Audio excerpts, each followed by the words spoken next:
왕평은 삼국시대 촉한의 주요 무장이자 익주 파서군 탐거연 출신으로 촉한을 대표하는 용장 중 한 명으로 평가받는 인물입니다. 그는 유비사후 조은, 오해, 위연, 강유 등과 함께 촉한의 군사적 중심 인물로 활약했으며 특히 마충, 등지, 진도와 함께 촉한 국경 방어를 책임지는 핵심 무장이었습니다.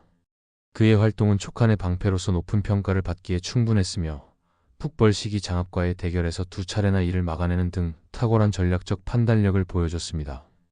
특히 흥세 전투에서는 위급한 상황 속에서도 지연전을 펼치며 냉철한 판단력을 발휘해 촉한의 중요한 방어선 역할을 수행했습니다.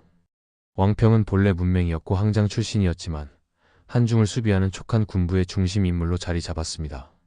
그는 톡한중, 진북대 장군과 같은 중요한 직책을 맡으며 촉한의 국경 방어와 조이에 맞선 전투에서 선봉에 섰습니다. 이를 통해 그는 명장으로 자리매김하였고 촉한 군의 중심 인물로 활약했습니다. 왕평의 초기 생애는 다소 불우했습니다. 그는 어린 시절 고아가 되어 외가인 하씨 집안에서 자랐으며 당시 하평이라는 이름으로 불렸습니다. 성인이 되면서 왕평으로 개명했으며 정사 삼국지에서도 가끔 하평으로 언급되기도 합니다.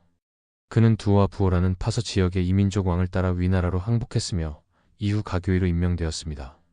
촉서 왕평전에 따르면 그는 조조를 따라 한중 정벌에 참여했다가 유비에게 투항하여 촉한의 아문장과 비장군에 임명되었습니다. 한편 위서 무제기에서는 두와 부호를 파서 지역의 이민족 왕으로 명확히 기록하고 그들이 파서의 이민족과 종민을 이끌고 내부한 사건을 더 자세히 다룹니다. 이러한 기록은 왕평이 이민족과 깊은 인연을 맺었음을 보여주며 그가 이민족 문화권에서 성장했거나 최소한 이들과 밀접하게 지내며 경험을 쌓았을 가능성을 시사합니다. 왕평은 본래 조조를 따라 한중 공방전에 참전했지만 정확한 이유는 알려지지 않았으나 촉한에 투항하게 되었습니다. 유비는 왕평을 본 후 그를 곧바로 아문장과 비장군으로 임명하며 중요한 역할을 맡겼습니다. 이는 유비의 인재 등용 방식에서 매우 독특한 사례로 꼽히며 왕평의 출신 배경과 당시의 위치를 고려할 때 더욱 주목할 만한 결정이었습니다. 왕평의 배경은 다른 인재들과 비교했을 때 더욱 이례적입니다. 위연과 등지와 같은 유비의 중용 인물들은 적어도 일정 수준의 기반이나 활동 이력이 있었던 반면 왕평은 이민족들과 섞여 살던 출신 불분명한 고아로 학문적 배경은 물론 과거의 공적도 없었습니다. 더구나 그는 글조차 읽지 못하는 상태였고 조조휘하에서도 단순히 이민족 왕이 투항할 때 함께한 대가로 교의라는 하급 군관의 직위를 얻은 데 불과했습니다. 그러나 유비는 왕평을 단번에 장군으로 임명하며 그의 가능성을 높이 평가했고 이는 훗날 그의 활약으로 완벽히 증명되었습니다. 이러한 점에서 유비는 단순히 외적인 조건이나 과거의 공적에 의존하지 않고 사람의 내재된 잠재력을 꿰뚫어보는 비범한 통찰력을 지니고 있었음을 알 수 있습니다. 왕평이 유비휘하에 합류한 이후부터 제갈량의 북벌에 참여하기 전까지의 기록은 현재 남아있지 않습니다. 그러나 이후 그가 제갈량의 북벌에서 중요한 역할을 맡았다는 점을 보면 유비와 제갈량 모두 그를 매우 신뢰하고 중용했음을 짐작할 수 있습니다. 제갈량의 1차 북벌은 228년에 시작되었고 이때 왕평은 참군 마속의 부장으로 선봉을 맡았습니다. 당시 왕평은 관직이 낮았으나 전투에서 그의 존재감은 뚜렷했습니다. 그러나 마속의 판단착오와 명령 불이행으로 인해 북벌은 큰 패배로 끝나게 됩니다. 마속은 가정에 도착한 후 제갈량의 명령을 무시하고 물가 근처 요충지에 진을 치는 대신 산 위에 진을 치기로 결정합니다. 이에 왕평은 이를 강하게 반대하며 지속적으로 충원했습니다. 촉서 왕평전에 따르면 마속은 물을 버리고 산으로 올라갔는데 행동하기에 번잡하였으므로 왕평은 계속 마속에게 규간하였으나 마속이 이를 쓰지 아니하여 가정에서 크게 패하였다. 고했습니다. 왕평은 지형의 부적절함을 강조하며 물가 근처에 진을 칠 것을 거듭 권했으나 마속은 이를 듣지 않았습니다. 이 결과로 장합이 보급로를 차단하며 촉한군을 압박했고 식수 부족으로 병사들이 탈진한 틈을 타 장합이 공격을 감행했습니다. 마속의 군대는 대거 패주했으며 마속 자신도 전장에서 도주했습니다. 이 상황에서도 왕평은 자신이 지휘하던 1,000명의 병력을 끝까지 유지하며 자리를 지켰습니다. 촉서 왕평전에 따르면 군사들은 모두 산산이 흩어졌으나 오직 왕평이 거느리고 있던 1,000명은 북을 울리며 제 자리를 지키니 위나라 장수 장합은 그곳에 폭병이 있을까 의심하여 접근하지 못하였다. 고했습니다. 속후한서 왕평전에 따르면 다른 군사들은 무너졌으나 오직 왕평이 거느리고 있던 1,000명은 북을 울리며 제 자리를 지키니 위나라 장수 장합은 그곳에 폭병이 있을까 의심하여 감히 접근하지 못하였다. 고 기록되어 있습니다. 왕평의 지휘력은 위급한 상황 속에서 빛을 발하며 촉한군의 완전한 붕괴를 막는 데 크게 기여했습니다. 가정 전투 당시 마속이 제갈량의 명령을 어기고 잘못된 지형에 진을 치는 바람에 촉한군은 큰 패배를 겪었으나 왕평의 활약은 이러한 혼란 속에서 빛을 발했습니다. 왕평이 이끌던 1,000명의 병력은 장압의 공격으로부터 영향을 받지 않는 곳에 있었고 이를 통해 병력을 수습할 수 있었습니다. 연희에서는 왕평이 마속에게 다른 곳에 진을 치게 해달라고 요청해 5,000명의 병력을 이끌고 10리 떨어진 곳에 따로 진을 쳤다고 묘사되지만 정사 기록에서는 이러한 내용이 등장하지 않습니다. 단지 마속군의 다른 진영들이 격파될 때 왕평이 거느리던 1,000명만이 제자리를 지키며 북을 울렸고 이로 인해 장압이 폭병을 의심해 왕평의 진영에 접근하지 못했다는 기록만이 남아 있습니다. 장압에게 왕평 진영에 푹소리가 들릴 정도였다는 점에서 왕평의 진영은 격파된 지역과 가까운 곳에 위치했을 가능성이 높습니다. 또한 원자에서는 제갈량의 전군이 가정에서 격파될 때 멀리 떨어진 제갈량의 두령이 천천히 움직였다고 설명하는데 실제로 제갈량은 가정에 없었기 때문에 이 두령은 왕평일 가능성이 큽니다. 이는 왕평이 장압의 병력과 접전하면서도 병력을 수습하고 천천히 퇴각했다는 촉서 왕평전의 기록과 일치합니다. 마속의 군대는 여러 곳에 흩어져 진영을 형성했으며 왕평이 이러한 군영들 중 흩어진 병력을 수습했다는 점에서 왕평의 진영은 다른 군영들과 연결되어 있었던 것으로 보입니다. 또한 왕평의 진영은 장압의 주요 공격으로부터 다소 떨어진 곳에 있었고 폭병으로 의심될 정도로 발견되기 어려운 위치에 있었기 때문에 피해를 최소화할 수 있었습니다. 마속군은 각 군영에 물을 공급하기 위해 여러 급도를 활용했을 가능성이 높은데 장압이 급도를 끊었을 때에도 왕평의 진영은 영향을 받지 않아 군사 활동이 가능했습니다. 이러한 점에서 왕평의 진영이 무사했던 것은 단순히 지형적 요인뿐만 아니라 그의 훌륭한 지휘 덕분이라고 볼 수 있습니다. 특히 마속이 군대를 혼란스럽게 운영하고 다른 부장들이 패주하는 가운데에서도 왕평의 진영은 질서정연하게 제자리를 지키며 그의 명령에 따랐습니다. 마속은 대패 이후 무책임하게 도주했고 다른 부장들도 혼란을 수습하지 못하고 흩어지기 바빴지만 왕평만은 끝까지 부하들을 버리지 않고 병사들을 수습하며 책임을 다했습니다. 이에 왕평은 천천히 여러 군영에 흩어졌던 병사들을 거두고 장사들을 인솔하여 되돌아왔다. 촉서 왕평전에 기록되어 있습니다. 왕평은 병사들에게 북을 두드리게 하며 진영을 굳건히 지켰고 이로 인해 장압은 폭병이 있을 것을 의심하여 접근하지 못했습니다. 장압이 주춤하는 사이 왕평은 흩어진 병사들을 수습해 퇴각을 성공적으로 이끌었으며 피해를 최소화했습니다. 이는 왕평이 뛰어난 지휘관임을 보여주는 사례로 촉한의 위기 속에서 그의 담대함과 책임감이 돋보이는 순간이었습니다. 가정 전투에서 왕평은 촉한군의 붕괴 상황 속에서 뛰어난 통솔력과 지략을 발휘하며 자신의 능력을 입증했습니다. 마속의 잘못된 판단으로 지휘 체계가 무너지고 군대가 대패하는 혼란 속에서도 왕평은 뛰어난 식견을 보여주며 홀로 1,000명의 병력으로 장압을 당황하게 만들었습니다. 왕평은 흩어진 병력을 수습해 질서 있게 후퇴하며 촉한군의 피해를 최소화하는 성과를 올렸습니다. 이 전투는 왕평이 가진 장수로서의 능력을 잘 보여준 사건으로 기록됩니다. 가정 전투 이후 마속은 참수되었고 제갈량과 조은을 포함한 고참 장수들은 벼슬이 강등되었으며 장유와 이성은 주벌을 당했고 황습의 군대는 박탈되었습니다. 그러나 이러한 상황에서도 왕평은 공을 인정받아 승진하게 되었습니다. 그는 참군으로 임명되었고 토구 장군으로 승진했으며 정우에 봉해졌습니다. 더 나아가 이민족들로 구성된 촉한의 정예 부대인 무당비군 오부를 지휘하는 중책을 맡게 되었습니다. 이는 왕평의 활약이 촉한 내에서 얼마나 높게 평가받았는지를 잘 보여주는 대목입니다. 231년 제갈량의 4차 북벌에서 왕평은 남부 방어를 맡아 중요한 역할을 수행했습니다. 당시 제갈량은 기산을 포위하며 사마이의 주력 부대와 대치하고 있었고 왕평은 남쪽 지역에서 별동대로 주둔하며 전선을 유지했습니다. 삼국지의 간략한 기록과 달리 한진춘추에서는 이 전투에 대해 더 자세히 다룹니다. 사마이는 지형이 협소하고 험준하다는 이유로 직접적인 교전을 회피하며 제갈량의 움직임을 견제하는 전략을 펼쳤습니다. 이에 장압은 민심을 얻기 위해 교전의 필요성을 간언했으나 사마이는 이를 받아들이지 않고 산에 영체를 세워 대치를 지속했습니다. 사마이의 부하였던 가오와 위평은 제갈량을 두려워하는 모습을 조롱하며 출병을 강하게 요구했습니다. 공께서 촉을 범처럼 두려워하니 천하의 웃음거리가 되면 어찌하시렵니까? 이 말을 듣고 한스러움을 느낀 사마이는 마침내 제장들의 요구를 받아들여 장압에게 왕평을 공격하도록 명령했습니다. 동시에 사마이는 본대를 이끌고 중도에서 제갈량과 직접 교전하기로 결정했습니다. 231년에 제갈량 4차 북벌에서 왕평은 장압의 별동대를 상대로 침착한 방어를 펼치며 촉한군의 승리에 기여했습니다. 삼국지 왕평전에서는 이를 다음과 같이 기록하고 있습니다. 위나라의 대장군 사마선왕이 제갈량을 공격하고 장압은 왕평을 공격하였는데 왕평이 굳게 지키고 움직이지 아니하니 장압은 이기지 못하였다. 왕평은 장압의 공격에 맞서 굳건히 방어하며 그의 군대를 저지했고 이로 인해 촉한군은 남부 방어선을 안정적으로 유지할 수 있었습니다. 한진춘추와 이를 참고한 자치통감에서도 장압과 왕평 간의 교전이 언급되지만 구체적인 결과에 대해서는 명확히 다루지 않았습니다. 그러나 왕평전의 기록에 따르면 왕평은 장압의 별동대를 상대로 침착하게 대응하며 방어에 성공했다고 전합니다.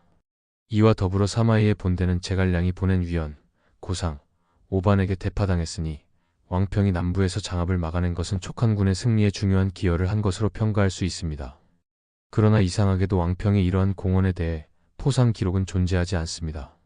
마속이 대패한 가정 전투에서 병력을 지킨 공으로 포상을 받았던 왕평이 이번 4차 북벌에서는 포상을 받지 못한 것은 다소 이해하기 어려운 점입니다. 한편 삼국지연의에서는 4차 북벌을 각색하면서 왕평과 장압 간의 교전을 생략하였고 이는 왕평의 활약이 저평가되는데 일조한 부분입니다. 나관중은 이 전투뿐만 아니라 왕평이 크게 활약했던 흥세 전투 역시 누락하며 그의 능력을 제대로 조명하지 않았습니다. 이런 점은 왕평의 군사적 기여가 역사적 평가에서 일부 간과된 원인 중 하나로 볼 수 있습니다. 234년 제갈량의 5차 북벌의 왕평은 종군하였으며 비록 북벌 중 그의 활동이 언급되지는 않지만 제갈량 사후의 혼란을 수습하는 과정에서 중요한 역할을 맡았습니다. 대규모 교전 없이 진행된 5차 북벌의 특성상 왕평은 오장원의 주둔한 본대에서 활동한 것으로 추정됩니다. 그의 활약은 제갈량 사후에 발생한 위연의 난을 진압하는 과정에서 두드러졌습니다. 제갈량이 무공에서 병사하자 촉한군은 북벌을 중단하고 철수를 결정합니다. 그러나 위연은 이에 반발하며 북벌을 지속해야 한다고 주장했습니다. 승상이 비록 죽었다고 하지만 내가 여기에 있어. 승상부에 가까운 관속들은 바로 시신을 모시고 돌아가서 장사 지내야 할 것이고 나는 당연히 스스로 여러 군대를 거느리고 적을 공격해야 할 것이오. 어찌하여 한 사람이 죽었다고 하여 천하의 큰일을 그만둔다고 말하겠소. 또한 나 위연은 어떤 사람이기에 양이가 부리는 부하가 되어서 후미를 차단하는 장수 노릇을 하란 말이오. 자치통감 72건에 기록되어 있습니다. 위연의 주장은 표면적으로는 북벌 지속이라는 명분을 내세웠지만 사실상 제갈량의 명령을 불복종하고 후퇴의 책임을 맡은 양이와 대립하며 혼란을 초래하는 행동이었습니다. 이러한 태도는 제갈량 생전의 결정과 상관의 명령을 거부한 망발로 평가될 만했습니다. 이때 왕평은 빠르게 행동하여 위연의 난을 진압하는 데 성공합니다. 건흥 12년 제갈량이 무공에서 졸하자 군대를 물려 돌아왔는데 위연이 난을 일으키자 한번 싸움으로 패퇴시킨 것은 왕평의 공이었다. 촉서왕평전에 기록되어 있습니다. 촉서왕평전에서는 이 사건을 간략히 서술하지만 위연전에서는 더욱 자세히 다룹니다. 위연은 군대의 후퇴와 관련해 자신이 양의의 지위를 받는 것을 거부하며 반란을 일으켰으나 왕평의 침착하고 신속한 대응으로 단 한 번의 전투에서 패퇴당했습니다. 234년 제갈량이 무공에서 사망하자 촉한군은 철수하기 시작했습니다. 그러나 위연은 이에 반발하며 북벌을 계속해야 한다고 주장했고 비의를 설득하려 했으나 실패했습니다. 비의는 위연을 속여 양의를 설득하겠다고 말한 후 위연이 추격하기 전에 도망쳤습니다. 위연은 양의의 행동을 염탐한 후 양의가 제갈량의 규정에 따라 철수를 진행하자 이를 사사로운 감정을 이유로 방해하기 시작했습니다. 그는 병사를 이끌고 양의를 앞질러 잔도를 불태우는 만행을 저질렀습니다. 양의는 이에 대응하기 위해 산을 깎아 밤낮으로 강행군하며 위연을 추격했고 위연은 남곡구를 선점하고 일군을 파견해 양의군을 요격하려 했습니다. 양의는 이러한 상황에서 왕평을 보내 위연을 진압하도록 명령했습니다. 왕평은 위연의 병사들 앞에서 강력히 꾸짖었습니다. 공이 죽어 그 시신이 아직 식지도 않았는데 너희 놈들이 감히 이처럼 구느냐. 촉서위연전에 기록되어 있습니다. 왕평의 꾸짖음에 병사들은 위연의 잘못을 깨닫고 모두 흩어졌습니다. 왕평은 피 한 방울 흘리지 않고 위연의 난을 진압하는 데 성공했습니다. 위연은 무력화된 상태로 아들 몇 명과 함께 한중으로 도주했으나 마대에 의해 참수되었습니다. 이후 왕평은 피해 없이 반란을 진압한 공을 인정받아 후전군 안한 장군에 임명되었으며 한중태수를 겸임하며 오이를 보좌하게 되었습니다.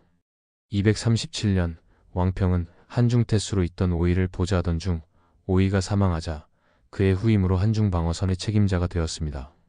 왕평의 승진 과정은 촉서 왕평전과 속후한서 왕평전의 기록에서 일부 차이가 존재하지만 그의 역할과 중요성은 일관되게 강조됩니다. 촉서에 따르면 왕평은 237년에 오이가 사망하자 바로 안한후와 독한중으로 봉해졌으며 이후 243년에 전감군과 진북대장군으로 승진하며 한중을 통솔하게 되었다고 기록되어 있습니다.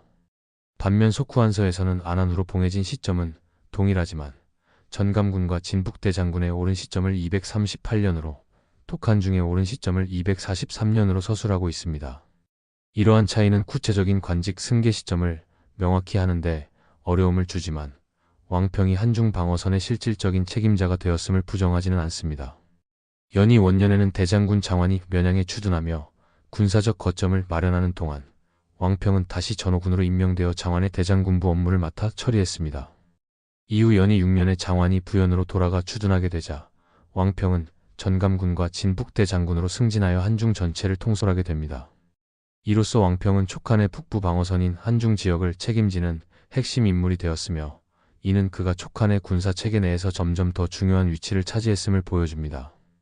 왕평은 제갈량 사후 촉한의 안정과 방어를 유지하는 데 중추적인 역할을 하였으며 그의 이러한 위치는 촉한 군사 체계의 신뢰와 지지를 반영하는 것이었습니다.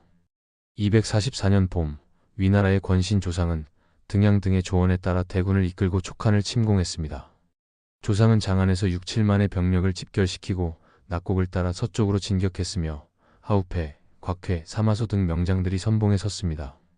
이 침공은 230년 조진의 실패 이후 촉한에 대한 위나라의 대규모 침공으로 촉한은 이에 긴급히 대응해야 했습니다. 당시 한중 지역에는 약 3만 명 내외의 병력만 주둔하고 있었으며 위군의 대규모 침공 소식에 촉한의 장군들은 크게 놀랐습니다. 한중의 제장들은 병력의 열세를 고려하여 낙성과 한성까지 후퇴하고 성에 의존해 수비를 강화하면서 위군을 내부로 끌어들인 뒤 부연에서 지원군이 도착할 때까지 시간을 벌자고 주장했습니다. 지금 힘이 부족한데 적을 막아야 하니 마땅히 한성과 낙성을 굳게 지키고 도적들을 만나면 깊이 들어오도록 해야 합니다. 이러는 사이에 부연의 군대가 양평관을 좋게 구할 수 있을 것입니다. 촉서 왕평전에 기록되어 있습니다. 그러나 왕평은 이러한 전략에 반대하며 다음과 같은 대안을 제시했습니다. 그렇지 않소. 한중에서 부연까지 가면 거의 일천리요. 도적들이 만약 양평관을 얻는다면 곧 화가 되는 것이요. 이제 의당 유호군과 투참군을 먼저 보내어 흥세산을 점거하게 하고 평은 뒤에서 막을 터이니 만약 적이 군사를 나누어 황금곡으로 향하면 평이 1,000명을 거느리고 내려가 그들을 맞아 싸우겠소. 이러는 사이에 부연의 군대가 도착할 것이니 이것이 계책의 으뜸이요. 촉서 왕평전의 기록입니다. 왕평은 부연에서 한중까지의 거리가 멀어 양평관을 잃을 경우 돌이킬 수 없는 화를 초래할 것을 우려했습니다. 그는 소수의 병력을 활용해 흥세산과 같은 촉한의 험난한 지형을 이용해 위군을 지연시키고 지원군이 도착한 뒤 역습을 가하는 전략을 제안했습니다. 이는 과거 유비가 제시했던 한중 수비 전략과 일맥상통하는 방어 방식이었습니다. 제장들은 왕평의 전략을 의심했으나 유민만이 그의 의견에 동의하며 함께 작전을 시행했습니다. 드디어 자기가 거느리는 군사를 인솔하여 흥세를 점거하고는 기치를 많이 벌려놓으니 백여리를 걸쳐져 있었다. 자칫 동감 74권에 기록되어 있습니다. 왕평과 유민은 흥세산을 점거한 뒤 깃발을 백리의 길이에 걸쳐 배치하며 병력의 수를 부풀리는 계략을 사용했습니다. 이러한 계략과 지형을 이용한 방어는 성공을 거두어 위군은 흥세산을 돌파하지 못했습니다. 조상의 군대는 결전을 치르지 못한 채 지연된 상황에서 물자, 부족에 시달리게 되었고 원정의 험난함으로 인해 소와 말, 노새 등 병참 수단이 대부분 죽어버렸습니다. 이로 인해 조상군은 제대로 된 성과를 내지 못한 채 철수할 수밖에 없었습니다. 곽회전에 따르면 위나라의 곽회조차 형세가 불리해지자 즉시 적지에서 탈출하여 큰 패배를 면했습니다. 이는 곽회가 공세를 중단하고 재빨리 퇴각했기에 가능한 일이었으며 조상의 공세가 얼마나 큰 어려움을 겪었는지 보여주는 사례라고 할 수 있습니다. 진서 문제 본기에 따르면 조상이 정촉 장군 하후연을 낙곡에서 출병시켜 흥세에 주둔하게 했고 당시 하후연의 부장이었던 사마소는 촉한의 왕림이라는 장군에게 야간 기습을 당했다고 기록되어 있습니다. 그러나 일부 학설에서는 왕림이 오기로 기록된 이름이며 실제로는 왕평을 가리킨다는 주장이 있습니다. 왕평은 당시 소규모 병력을 활용한 지연전을 수행하며 위군을 흔들려 했으므로 그가 직접 사마소를 공격했을 가능성도 충분히 있습니다. 이후 촉한의 강요와 비위가 이끄는 부연의 원군이 도착하면서 왕평은 공세로 전환해 위군에게 큰 피해를 입혔습니다. 위군은 심각한 물자 부족에 시달렸으며 조상의 대규모 침공은 결국 실패로 끝났습니다. 왕평은 이 전투에서 중요한 역할을 수행하며 촉한이 위나라를 상대로 거둔 가장 큰 승리 중 하나를 지휘한 주인공이 되었습니다. 왕평의 활약은 촉서 왕평전에서도 언급되며 당시 촉한의 북부 방어선에서 동부의 등지, 남부의 맞춤과 함께 칭송받는 명장으로 평가받았습니다. 이때 등지가 동쪽에 있었고 맞춤이 남쪽에 있었으며 왕평은 북쪽 경계에 있었는데 모두 명성과 치적을 드러냈다. 촉서 왕평전의 기록입니다. 이처럼 왕평은 북부 방어선에서 중심적인 역할을 하며 촉한의 안보를 책임졌으며 그의 전략적 통찰력과 지휘 능력은 촉한군의 승리를 이끄는 데 결정적인 기여를 했습니다. 그러나 흥세 전투는 삼국지연의에서는 등장하지 않아 왕평의 활약이 저평가되는 계기가 되기도 했습니다. 248년 왕평은 연희 11년에 진북 장군으로서 생을 마감했습니다. 화양국지 유우주지에 따르면 그의 사망은 244년 흥세 전투 이후 약 4년 후의 일로 기록됩니다. 그러나 이 시기 동안 그의 활동에 대한 구체적인 기록은 전해지지 않아 왕평의 마지막 몇 년간의 행적은 알 수 없습니다. 그가 사망한 후 그의 아들 왕운이 가문을 이어받았고 한중 방어선의 실질적인 책임은 호재가 맡아 톡한중의 업무를 이어갔습니다.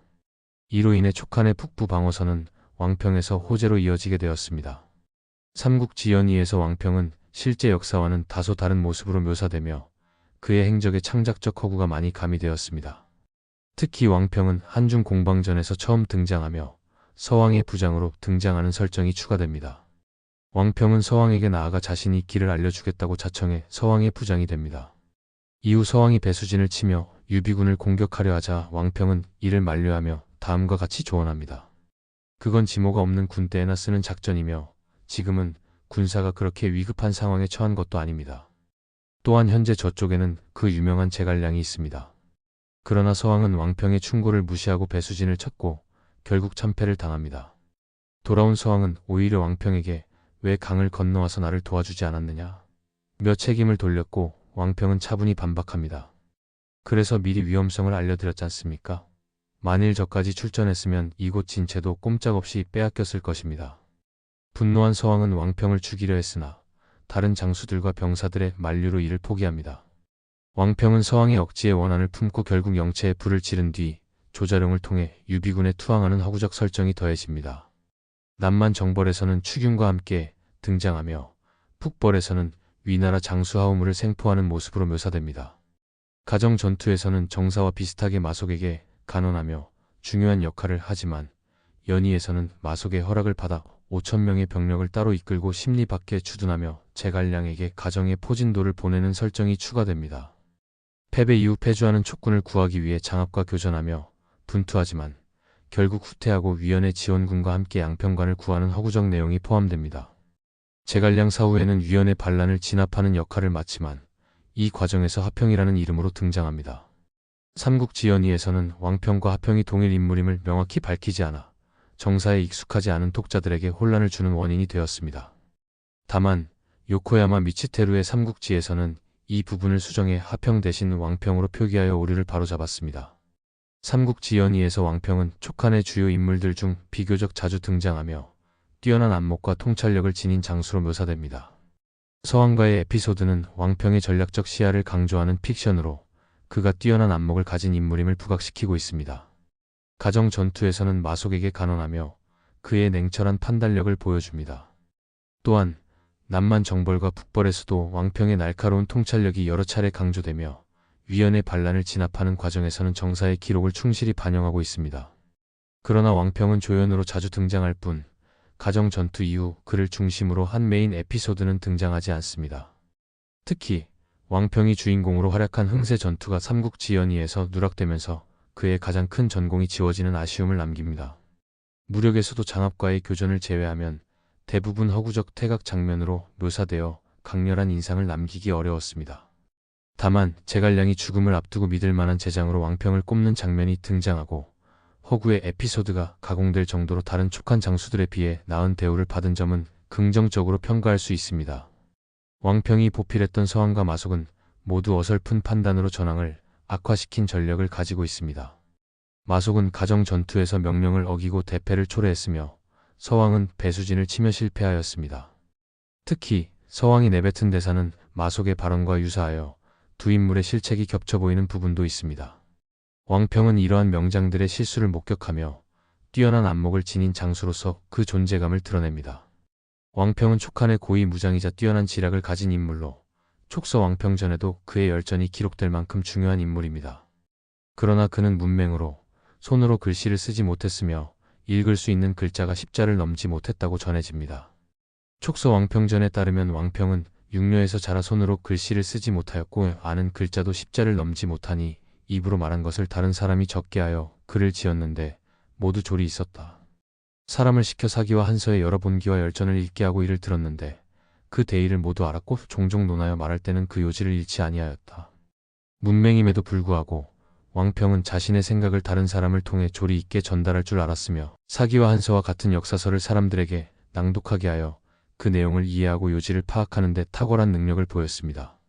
이러한 점은 그가 단순히 배우지 못한 문맹이 아니라 학습의 기회를 놓쳤음에도 불구하고 이를 보완하려는 노력을 기울였던 인물임을 보여줍니다. 특히 왕평은 자신의 지능과 판단력을 바탕으로 상황에 맞는 합리적 결정을 내릴 수 있는 능력을 갖추고 있었습니다. 이는 그가 단순히 책 속의 이론을 따르기보다는 현실에 맞는 전략을 세우는데 능숙했음을 나타냅니다. 이러한 점에서 고대의 사례를 재현하려다 실수를 저지른 마속과는 대비되는 인물로 평가될 수 있습니다. 또한 왕평이 글자를 배우지 못한 이유에 대해 난독증이 있었던 것이 아니냐는 설도 제기됩니다. 이는 뛰어난 지능과 군략을 가졌음에도 불구하고 글을 익히지 못한 정도가 심하다는 점에서 유래된 주장입니다. 왕평은 비록 글을 읽고 쓰는 능력이 부족했지만 뛰어난 지능과 배움에 대한 열정으로 이를 극복하며 군략과 지략 면에서 두각을 나타낸 인물로 평가받고 있습니다.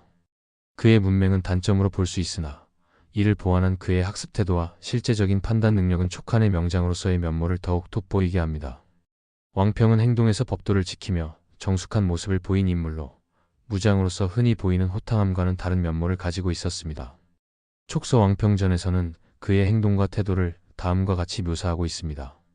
행동은 법도를 지키고 말은 망령된 것을 이르지 아니하였으며 아침부터 저녁까지 바르게 앉아 하루를 보내니 무장의 모습이 아니었다.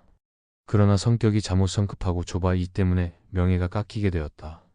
그는 농담을 삼가며 아침부터 저녁까지 바르게 앉아 하루를 보내는 등 매우 엄격하고 단정한 모습을 보였다고 합니다.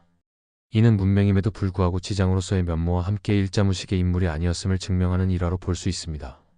이러한 그의 모습은 촉한의 장수로서의 책임감과 진중함을 보여주는 특징적인 면모입니다. 그러나 왕평의 성격은 성급하고 직설적이었으며 말이 거침없어 상대방을 가리지 않고 발언하는 일이 잦았던 것으로 보입니다. 이로 인해 주변 사람들로부터 오해를 사거나 깔본다는 평가를 받았으며 그의 명예가 일부 손상되었다고 전해집니다. 특히 244년 흥세 전투에서 왕평이 주장한 치밀한 작전이 동료 장수들에게 의심받았던 이유 중 하나도 이러한 왕평의 직설적인 화법이 반감을 샀기 때문일 가능성이 제기됩니다. 그의 전략은 성공을 거두었지만 이러한 성격적 특징은 그가 주변에서 받는 평가에 영향을 끼쳤던 것으로 보입니다. 왕평은 행동에서는 엄격하고 법도를 지키는 모습이 돋보였지만 말에서는 직설적이고 거침없는 면모로 인해 일부 반감을 샀던 인물입니다. 이는 그의 뛰어난 전략적 판단력과 조화를 이루면서도 주변의 평가에 미묘한 영향을 끼친 요소로 평가됩니다. 왕평은 촉한의 뛰어난 명장으로 제갈량의 북벌에 여러 차례 종군하며 중요한 임무를 맡아 충실히 수행했습니다. 제갈량 사후에도 흥세 전투에서 뛰어난 활약을 펼쳐 자칫 더 큰 피해를 초래할 뻔했던 상황을 성공적으로 막아내며 촉한 방어에 중추적인 역할을 했습니다. 삼국지 장옥전에서는 왕평에 대해 다음과 같이 평가합니다. 왕평은 충성스럽고 엄정했으며 장옥은 식견이 뛰어나고 과단성이 있었다. 이들이 모두 자신의 장점에 의지하여 명성을 날리고 자취를 나타낼 수 있었던 그들을 필요로 하는 때를 만났기 때문이다. 또한 삼국지 왕평전에서는 동쪽의 등지, 남쪽의 마춘과 함께 촉한의 북부 방어를 담당하며 명성과 치적을 드러낸 인물로 평가됩니다. 이때 등지가 동쪽에 있었고 마충이 남쪽에 있었으며 왕평은 북쪽 경계에 있었는데 모두 명성과 치적을 드러냈다. 왕평은 뛰어난 전술적 능력을 지녔지만 전략적 비전을 제시한 적은 없습니다. 제갈량의 북벌에서도 맡겨진 임무를 충실히 수행하는 모습을 보였을 뿐 전쟁 전체의 전략을 간언한 사례는 없습니다. 심지어 그의 최대 활약으로 꼽히는 흥세 전투조차 기존 방어 체계를 활용한 것이었으며 이러한 한계는 왕평의 문맹과 관련이 있을 가능성도 제기됩니다. 왕평은 군대에서 잔뼈가 굵은 인물로 병력을 적재적소에 운용하며 특유의 뚝심으로 임무를 성공적으로 수행했습니다. 가정 전투에서는 전군이 패주하는 상황에서도 장압을 기만하여 병력을 수습했고 4차 북벌에서는 장압의 공격을 성공적으로 막아냈습니다. 흥세 전투에서는 적의 침공을 효과적으로 저지하며 촉한에 큰 공을 세웠습니다. 왕평은 강유가 북벌을 본격적으로 시작한 24만 7248년에 사망했으며 이는 촉한에 큰 악재로 작용했습니다. 강유는 하우페가 투항하기 전까지 요하를 야전사령관으로 기용했지만 요하는 왕평만큼 특출난 지휘관이 아니었습니다. 256년 왕평을 승계한 호재가 단곡 전투에서 대패를 초래한 점도 왕평의 부재를 더욱 아쉽게 만듭니다. 또한 강유의 방어 전략 변경에 있어 왕평과 비이가 모두 사망해 이를 제지할 인물이 없었던 점은 촉한 멸망에 큰 악영향을 끼쳤습니다. 능력과 별개로 왕평의 성격은 긍정적 평가를 받지 못했습니다. 삼국지의 저자 진수는 그에 대해 다음과 같이 평가합니다. 속이 좁고 의심이 많으며 스스로를 가볍게 여겼다. 왕평은 위원처럼 대놓고 적을 만드는 성격은 아니었지만 친구를 사귀기에도 적합한 성격은 아니었다고 평가됩니다. 일부에서는 왕평이 자신의 미천한 출신에 대한 콤플렉스를 가지고 있었다고 추측하기도 합니다. 왕평은 촉한의 방어 체계를 지키며 뛰어난 전술적 능력을 발휘한 명장이었으나 전략적 비전에서는 다소 부족한 면모를 보였습니다. 그의 죽음 이후 촉한은 강유의 방어 전략 변경과 같은 문제로 더욱 어려움을 겪었으며 그의 부재는 촉한 쇠퇴의 한 요인으로 평가됩니다. 그럼에도 왕평은 촉한의 북부를 지키는 핵심 인물로서 큰 족적을 남긴 장수였습니다. 영상을 시청해 주셔서 감사합니다. 구독과 좋아요 부탁드립니다.